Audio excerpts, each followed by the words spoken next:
আখেরি নবী সাল্লাল্লাহু আলাইহি ওয়াসাল্লাম বলেন, এই মুনাফিকগুলোকে শিক্ষা দেওয়ার জন্য আমি আজ থেকে রোজা রাখা শুরু করলাম। হুজুর প্রথম দিন রোজা রাখলেন, সেহরি করলেন না, ইফতার করলেন না। দ্বিতীয় দিন রোজা রাখলেন, সেহরি করলেন না, ইফতার করলেন না। তৃতীয় দিন রোজা রাখলেন, সেহরি করলেন না, ইফতার করলেন না। সুবহানাল্লাহ। সাহাবায়ে কেরাম রাদিয়াল্লাহু আনহুম নবীজি পাক সাল্লাল্লাহু আলাইহি ওয়াসাল্লামকে দেখে অনেকেই রোজা রাখা শুরু করে দিল। আমার নবী সওমে বিশাল পালন করে, একবার খেয়েছি আর খাবো না, দেখি আমার মালিক খাওয়ায় কিনা। আমরাও নবীজির মতো সওমে বিশাল পালন করব। আখেরি নবী সাল্লাল্লাহু আলাইহি ওয়াসাল্লাম বললেন, সাহাবায়ে কেরাম পারবেন না। সুবহানাল্লাহ।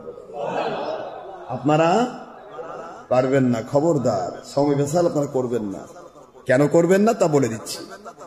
কারণ লাস্তু কাহাদিকুম, আমি আপনাদের কারো মতো নই। আপনারা কেউ আমার মতো নন,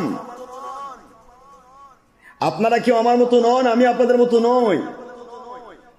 রোজা হুজুর রাখতেছেন রাখতেছেন রাখতেছেন, ছয় বেলাতে রোজা হয়ে গেল, রমজান মাস পর্যন্ত রোজা রাখা হুজুর পাক সাল্লাল্লাহু আলাইহি ওয়াসাল্লামের একাধারে হয়ে যাচ্ছে। সাহাবা এখন যেন বলে, হুজুর আয়েশা সিদ্দিকা রাদিয়াল্লাহু আনহা বলেন, আমি তো দেখতে পাচ্ছি আমার নবী আর কোনোদিন খাবেনই না।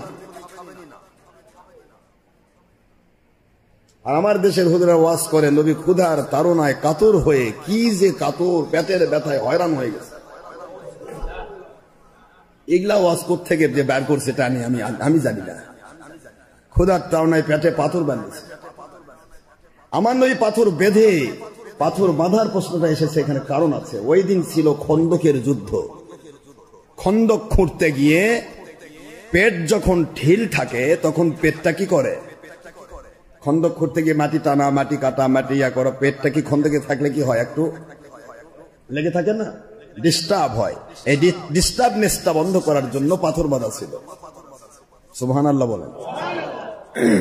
এটাও প্রয়োজন ছিল না হুজুরের, কিন্তু আমরা তো নবীজি পাক সাল্লাল্লাহু আলাইহি ওয়াসাল্লামের আদর্শ মানবো, আমাদের এটা প্রয়োজন, যার কারণে হুজুর এটা করেছে।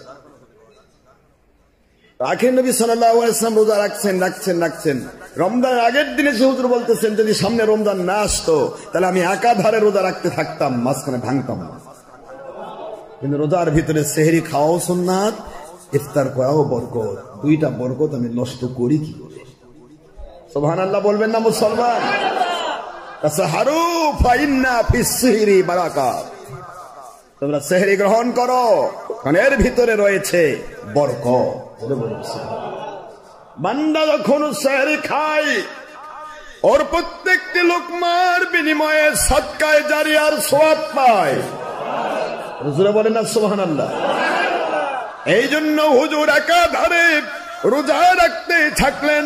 পুরা বুখারী শরীফের হাদিস, হুজুর পাক সাল্লাল্লাহু আলাইহি ওয়াসাল্লামের স্ত্রী আয়েশা সিদ্দিকা বলেন, এমন সময় গিয়েছে পুরা শাবান চাঁদি আমার নবী রোজা রেখেছেন, কিন্তু সকল সাহাবীকে বলেছেন, খবরদার শাবান মাসে বেশি রোজা রাখো না, কারণ তোমরা যদি দুর্বল হয়ে যাও রমজান মাসের রোজা ফরজ তরক হয়ে যাওয়ার সম্ভাবনা থাকবে। ফরজটা করার জন্য শবে বরাত ছাড়া এই শাবান মাসে নফল রোজা কমে দাও। সুবহানাল্লাহ বলেন। ফরজের সুবিধার জন্য শাবান মাসে নফল রোজা কমে দাও। কিন্তু হুজুর সাল্লাল্লাহু আলাইহি সাল্লাম নিজে শবে বরাত সহ পুরা শাবান চাঁদি রোজা রেখেছেন। আয়েশা সিদ্দিকা বলেন, আমি বৎসরে এমন কোন মাস দেখি নাই যত রোজা হুজুর শাবান চাঁদে রাখেন, এত রোজা হুজুর অন্য কোন চাঁদে রাখেন না।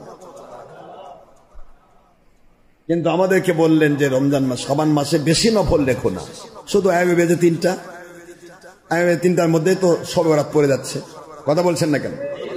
আর সাপ্তাহিক যে দুটো আছে করলেন, এরপরে আর করা দরকার নেই। এটা হুজুর শিক্ষা দিলেন। কেন? হুজুর বললেন, লাস্তুকা হায়াতিকুম, আমি তোমাদের কারো মতো নই, আমি তোমাদের মতো নই, তোমরা আমার মতো নই। কেন নও?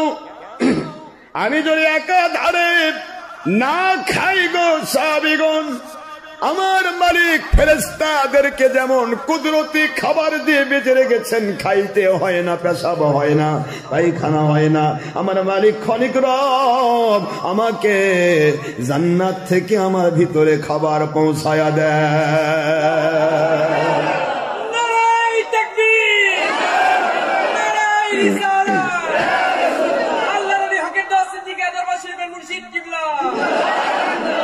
জান্নাত থেকে নবীজিকে খাবার পৌঁছানো হয়। এই জন্য জান্নাতীদের পেশাব পায়খানা নাই। নবীজি পাক সাল্লাল্লাহু আলাইহি ওয়াসাল্লামের পেশাব পায়খানা আছে, কিন্তু সেটা পবিত্র। সুবহানাল্লাহ কোন দেখেন।